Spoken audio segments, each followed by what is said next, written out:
it's Pat Donovan, and welcome to Pat's Places. If you watched episode 1, you may remember that I said something about the fact that we wouldn't have any special effects. We wouldn't have any cool editing here on Pat's Places.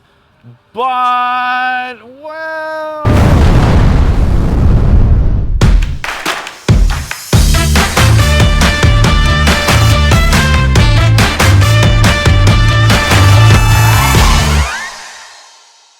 I'm here with my friend James Kovacs, and well, he happens to be good at all that stuff. And he offered to help me introduce you to one of my favorite places and some of my favorite people around Tampa Bay. Welcome to Coppertail Brewing Company.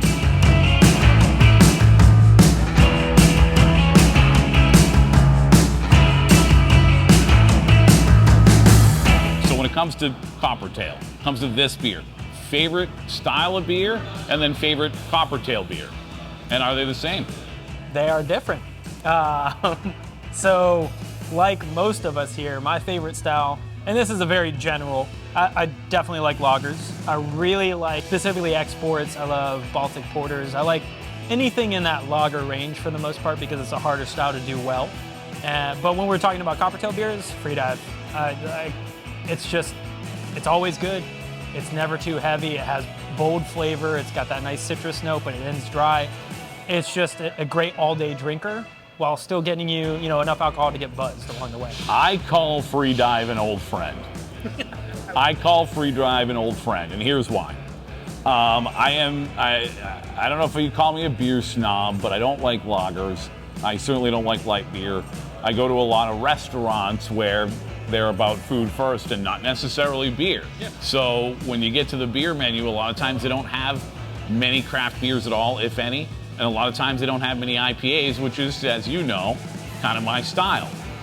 But if they have any, they typically have free dive. So there's a lot of places where they won't have many beers that I like, but there's my old friend. There's my old friend. I know I can go to free dive and be happy and enjoy a beer with my meal, whereas there's some restaurants where I just won't be able to. And there's my old friend. More times than not, if they have beer, they have free dive, and it makes me feel good.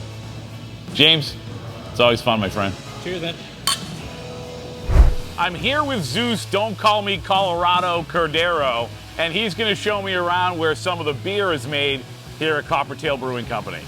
Yeah, man, all right, let's go check it out. Yeah.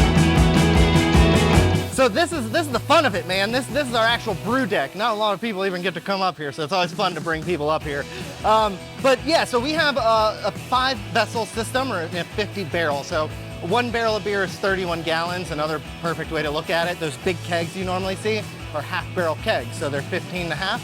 2 of those equals 1 barrel of beer. So at one time, our brewing system's doing 50 barrels. So I think we're brewing about 1,500 gallons at once. So it all starts in this kind of room behind us over here, which is our mill, which crushes up a ton of our grains. They go across this big blue arm over here, and they end up in this first tank, which is called our mash kettle. Mash kettle, it basically sits in this like warm water. The sciencey stuff of it is the warm water is extracting sugars and amino acids from that grain that will eventually give you your alcohol. Sugars. The base easy way to say it is that you're making a weird tea. You're taking all those grains, you're letting it sit in hot water, and you're creating what we call in the brewing industry wort, W-O-R-T. One of my favorite little things. There's a really good joke that brewers don't make beer. Brewers don't know how to make beer. Yeast makes beer. Brewers make wort. They are great at making wort. But that's all a brewer can do. Don't let them lie to you. But basically from there, it goes into this tank right here, which is our lauter tun. Now, there's a good joke around here that I always like to throw out, but our lauter tun we like to call Nicki Minaj because it has a very large false bottom on it. And that's kind of how it works. Basically, all the grains sit on that bottom. All the liquid goes through the bottom of it. That grain sits on top, and then we send it to a silo out back, and a local farmer picks it up, feeds his cattle with it. From there, it'll actually get piped directly across here to our wort kettle. Our wort kettle is where everything boils. So this is the real magic right here. Now we do pretty much standard 90-minute boil times, which means that we're gonna boil our wort for 90 minutes. And is there a joke that goes along with this process? Because I feel like the first 2 steps came along with a joke. Not really. Yeah, now it does. Come up with a wort kettle joke. I'm gonna think of one now, but now there is, yeah, damn. Got me good on that one, that's a good point. But no, unfortunately no joke, but this is where all the magic really happens. So as the beer is boiling for about an hour, that's when we're gonna add most of the stuff we add to it. So hops are the easiest way to explain this. The earlier you add some hops to it, the more bitter, the more bite you're gonna get from it. The later you add it, the more flavor, aroma you get from it. So Juice like me, he loves hops. Show him your hops. absolutely, Yeah. big hop fan. These little guys are kind of cool. Basically, we get to fill them with hops and set different times for them to go into the boil. So we can say, as our beer is boiling at 60 minutes, we want all of the hops in here to get shot into there, and it'll do it automatically. We can say at 15 minutes, half of this one and half of that one go, and it'll kind of do it that way. So Now they're explain fun if little you things. can for people watching. I know that, and I've been told over years, like I know a lot of people that know a lot about beer. I don't necessarily know a lot about beer, but I've been told so many times about adding hops at different times in the process, especially with IPAs Yeah. and double IPAs.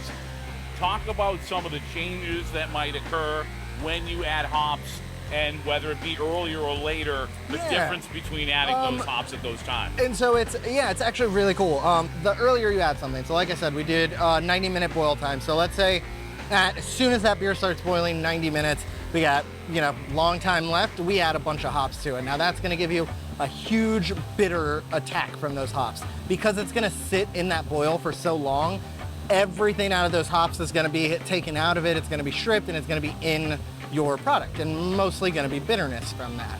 Now, as the beer kind of goes along with its boiling process, the later you add it, the less and less and less you're gonna have of that. So Less bitter. less bitterness, exactly. So with the hazy IPA, which a lot of us drink and love, does that mean that a lot of times those hops are coming in very late in the process? Exactly, absolutely. And what they really, really love to do with a lot of hazies and a lot of those extremely aromatic and flavorful IPAs that have very light bitterness, but you smell them and you're like, whoo, that's gonna bite. That's gonna bite, and you take a sip like, oh my God, that's amazing. They do a lot of dry hopping, and dry hopping is one of my favorite things in brewing as a whole. It's such a cool concept. And that we can talk a little bit more about when we're down there, but it's basically adding hops to a beer post-fermentation. So even, hops are so cool that you can add them at any point basically to a beer. You can add them during the boil, which is gonna give you really cool, unique flavors, or you can wait until after it's been added to the yeast, after this whole process is done, and keep adding and just get more flavor out of unique different hops. So I've even tried what's called fresh hopping at different events, where they'll have fresh hops right there at an event and pour the beer right there through a beer bong or something like that, right over fresh hops. And you get those great. fresh oils and stuff, and it really is. you get that punch cool. of aroma, and it's really cool when you see both of those back to back. You see a regular one that you're like, okay, this is gonna be good. Then you see that beer that's been run through, and you try, you're like, that's different. You can tell from those different hops. So absolutely, hops are some of my favorite things in the brewing industry as a whole. So yeah. So Whirlpool's the last guy we have up here, and it does exactly what it sounds like. It whirlpools. It spins the beer. So we do love our hazies, and we always like to give those a little bit of that cloudiness, a little bit of that kind of full-bodied kind of look to it. But when we want beers like Florida Special that's completely clear and looks like this, we want to make sure it runs through our Whirlpool. Now what our Whirlpool does, again, spins the beer. And it does it at such a high velocity that any leftover, what we call shrubs, so leftover pieces of hops, leftover pieces of grain, anything that's kind of been stuck through the boil, what it'll actually do is it'll expand out to the outer wall as the beer spins, and all the beer goes through the middle to give you a nice clear product. So it'll work anything, as a filter. Exactly. It's a filter without actually running it through filters, because once you start running it through filters, you strip away so much of that hop profile, so much of that grain profile you have. So exactly, that's how you ruin good beer. So that's kind of the idea. Is this is a filtering system without having to filter it. So a lot of fun for us. But yeah, helps us again keep our beer nice and clear when we want it to be. So the last tank I didn't really talk about too much up there, but it's always really cool. Goes back to our hop talk, is our hop back. So like I told you, you can add hops to so many different parts of the process, give you a lot of those flavors, a lot of aroma. So our hop back is basically after the beer's done whirlpooling, especially some of our big hoppy beers, all of our hop skulls, I know you're a big fan of. What we'll do is as that beer's chilling, we will fill that hop back with hops, and it will shower. That beer will shower over all those hops to give it that last minute punch of aroma, punch of flavor, and just really kind of make it stand out. As soon as you smell that beer, it's gonna give you a whiff of like hops. And so that's kind of the idea there of our hop Sounds bag. almost similar to the fresh hopping we were just talking about. Absolutely, it's gonna be super similar to that, just kind of in the brewing process to try to give it that like, let's make sure this can kind of stay in there and have some fun with it. So yeah. I'm here with Gary Kost. He is the marketing director here at Coppertail, and one of the guys, when you hear me coming over here talking about doing dock beers and hanging out with the boys, Gary's one of the guys I'm talking about every time. And Gary, you've been the marketing director here at Coppertail for how long now? I know as long as I've been coming. Yeah, just about 6 years. 6 years? Yep. What's different maybe about Coppertail than some of the other places you've been before you got here? Because for me, I go to a lot of breweries, there is a different atmosphere here. It's got its own vibe, like, and the vibe is everything from like the brand to the people that work here to like the beers, like this room, you know what I mean? Like it's just, it feels like nice and cohesive, and that's not a knock against like other breweries and stuff like that, but like I think our brand and Coppertail as a whole is more than just the beer. It is, and listen, like I said, I go to a lot of breweries, and there's a lot of great breweries here in Tampa. We're going to feature more of them here on Pat's Places, but there's something about the vibe here where it's like everyone feels like family. Everyone here on the staff. When I see new people here, it's like they seem like they feel like they've been here forever. What makes this, I guess, such a family atmosphere? Well, you're absolutely right, and that's like one of those cliche things where like, oh, you know, work is family, but and to be perfectly honest with you, like it gets said here a lot because I think it's true. Like we all get along. We've all grown with this place for the most part. Like a lot of us have been here from the very beginning. I mean, me and the guy that's actually shooting the video right now, James. We started at the bar just drinking, and then one day all of a sudden we're working here. You know what I mean? So it was like you kind of like you wanted to be here. You didn't apply for a job. You just happened to like. You just kind of stumbled into a good situation. I'm the same way. I've asked you guys several times about coming here and pouring beers a couple times a week. They won't hire me, but I've been trying to do the same thing because I love the beer. What is your favorite beer? Because I know, well, listen, we all have different styles. That's what, when I moved to Tampa, I told my buddy Mike that I didn't like beer because I thought I didn't like beer because I didn't like conventional lagers that I grew up on. Yeah. And then he introduced me to IPAs and some of the things that I've fallen in love with. What's your favorite style of beer, and what's your favorite beer here? Typically these days I love lagers, and ironically our favorite beer is our conventional lager, Florida Special. Gary, it's always fun. Cheers, brother. So these are all of our fermenters. So fermenters are extremely crucial in brewing. Like I told you earlier. Tiny. Oh yeah, real small, barely get them in here. But I told you earlier, brewers don't make beer, brewers make wort. All that wort has to go somewhere, and that's where these very small little guys come in. So we have about, I think it's 450s and two 200 barrels. And so at one time we're making as much beer as we can to make sure we're filling all these guys up. And you'll see that there's a slight difference between the ones you see right here in front of us and then some of those big guys over there that have this flat bottom on it. Biggest difference is those are called bright tanks, which means the beer is bright, ready to go, carbonated, done. These are fermenters, so the beer's fermenting. The reason for the cone is to make sure that yeast has somewhere to go once it's done fermenting, once it's ready to go. Basically, once we have all the brewing process done, the beer comes across to one of these. It sits in there for about 2 to 4 weeks, depending on ale or lager, and then it kind of goes from there. And we're either going to run it through our centrifuge, or we're just going to put it out depending on how cloudy we want it. And our centrifuge basically is the exact same thing as the whirlpool, but it's just different parts of the process. So whereas our whirlpool does it right after our brewing side of things, the centrifuge does it post-fermentation. So right after it ferments, does it there in case, again, we want to make sure it's clear, we want to make sure nothing's happened during that part.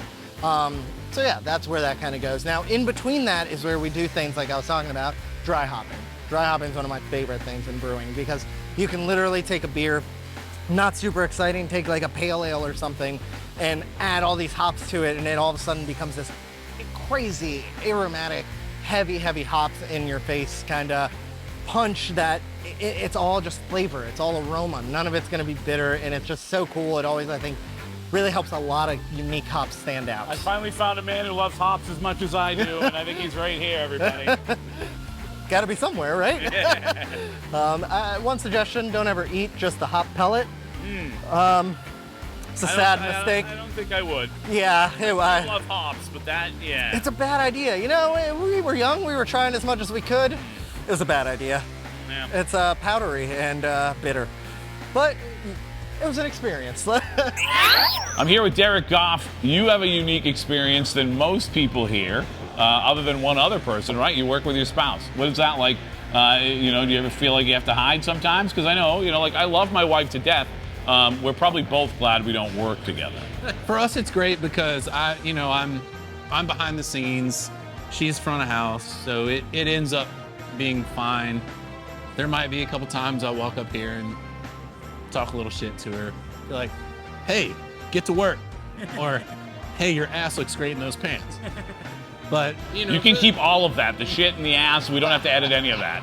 But for the most part, I don't, you know, we work separately, and that was something that we talked about when she was first trying to get hired. I wanted to make sure that we didn't cross the line where it looked like any sort of nepotism.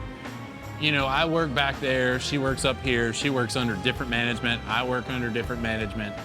I've never wanted anyone to feel uncomfortable about our work relationship because I try to keep it as separate as possible. All right, favorite kind of beer, and as far as style, and then favorite beer here at Coppertail. I've always been more drawn to the darker beers, so I'm a stout guy. Really like porters. Anytime that I can find a Schwartz beer anywhere, which is not that often. What? Schwartz beer. See, I so didn't know it's that. Basically a. Correct me if I'm wrong, Like from James. Spaceballs, Schwartz? Schwartz, yeah. So it's basically like a German dark lager. Okay. It's going to be roasty, but it's still going to be light drinking, not super heavy. You guys did a German dark lager not long ago, we right? did, but it's a Dunkel. So the Dunkel's a little different. Dunkel doesn't have as much of the roastiness to it. Never mix your Dunkel and your Schwartz. It's very important. Yeah, guys, remember that. But my favorite beer here by far, Night Swim, have one pretty much every shift. It's been my staple for the almost 9 years that I've been here, and our listeners know this, you guys know this, but I am almost exclusively an IPA drinker. Okay. But when it came to the dark stuff, I absolutely love the Ghost of the Carolina Reaper. Oh. Like, are you into the spicy ones? Well, like that was my baby. That was you. So that was me. Like you that created was my that. beer. Yes. Operations manager / spicy fucking beer guy. Well, so I do hot sauce on the side. That's my thing. So He's never told me that before. Well, on the way out, let me grab you some bottles of hot sauce. I've got some in the cooler right now. So I ferment Should hot I sauce. hug this man on the camera right now? Because I feel like I want to. I'm sorry, more about the hot sauce. But I definitely have, I have maybe 3 different hot sauces that I could give you bottles of right now.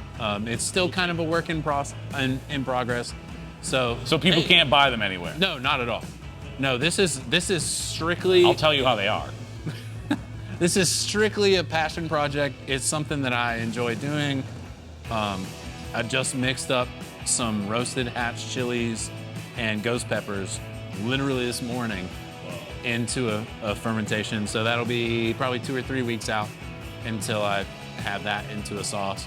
But yeah, that's just something I like to do. And that was a project that stemmed from me starting the Ghost of the Carolina Reaper stout. Are we bringing it back? I'm really hoping to. Are we bringing it back? Are we It needs to come back. What do you guys think? Should we bring it back? Derek, cheers. Cheers.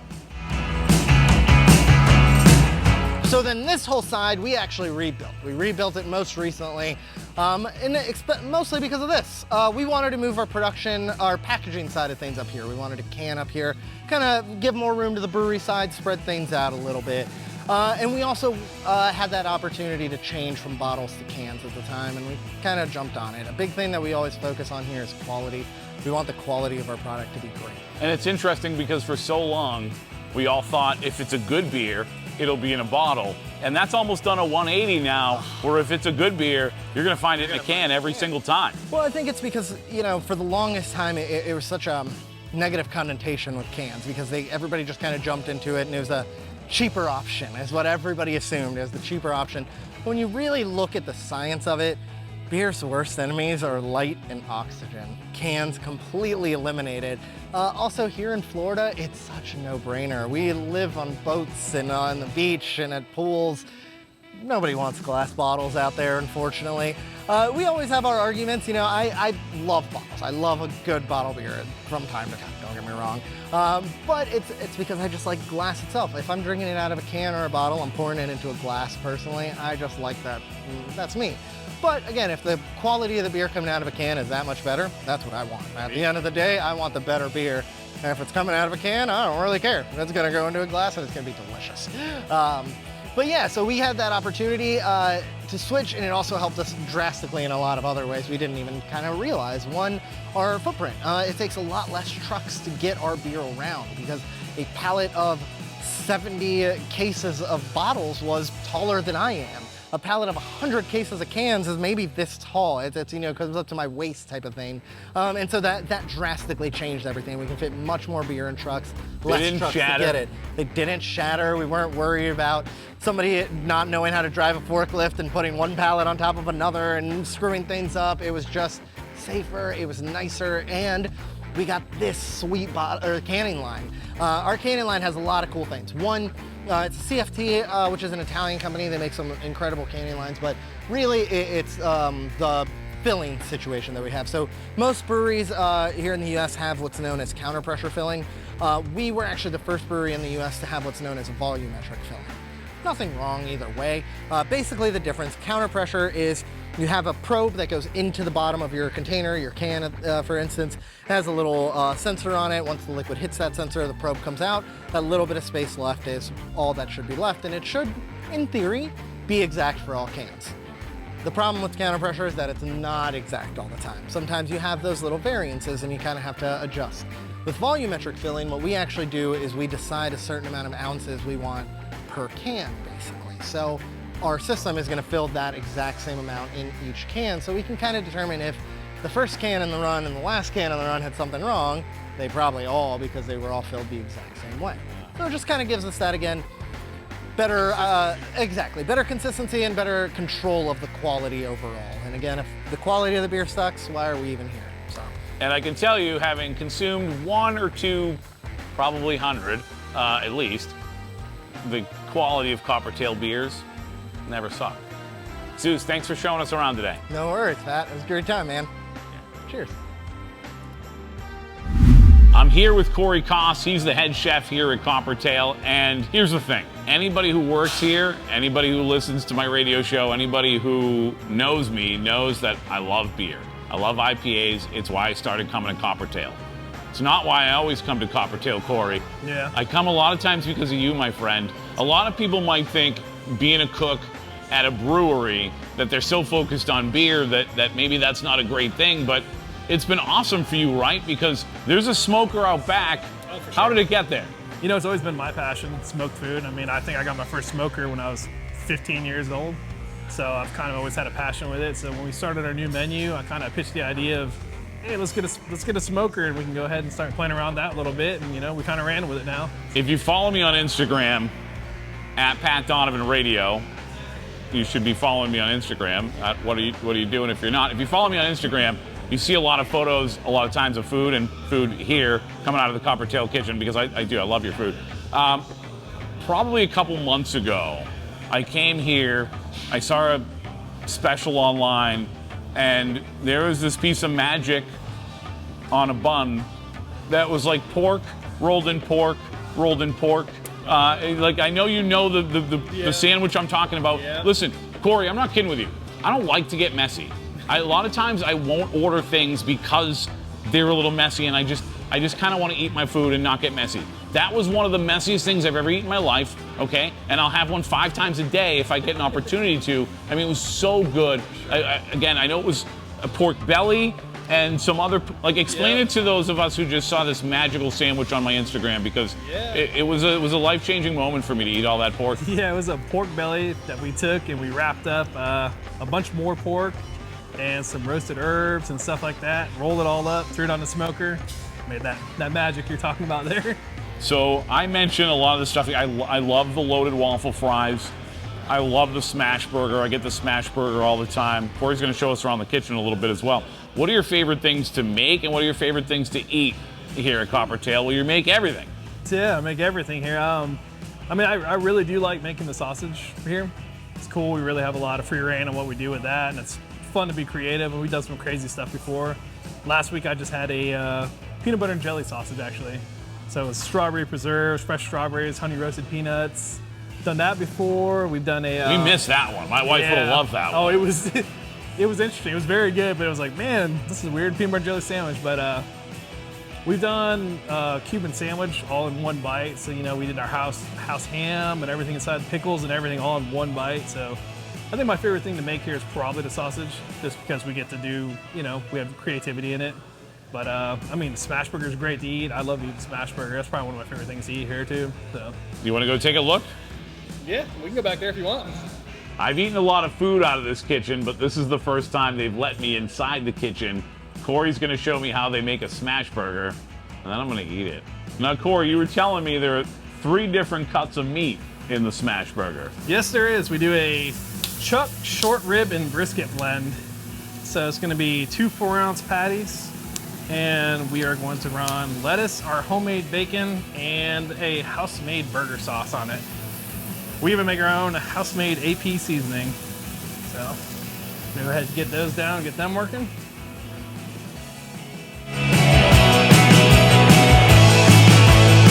Now, what's the difference, for those of us who don't know, between the butt and the belly? Ah, well, Except for with me, my belly's much bigger than my butt. so actually the butt is actually the shoulder on a pig. So we go ahead and use the shoulder. Belly is actually in the belly area. That's where your common bacon would come from. So that's the anywhere. same pork that a lot of people use for pulled pork. That is actually the same piece of pork we use for pulled pork here, yep. But we do a 14-day cure on it and smoke it for about 6 hours. So It's delicious. And what kind of cheese do we use? we use a white cheddar I love this sauce. all over the bottom and the top because you want a good amount on there. And there you go.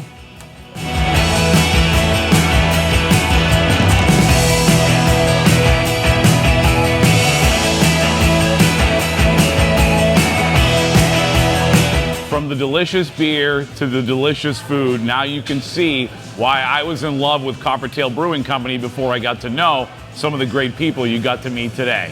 It's been a lot of fun. We'll see you next time on Pat's Places.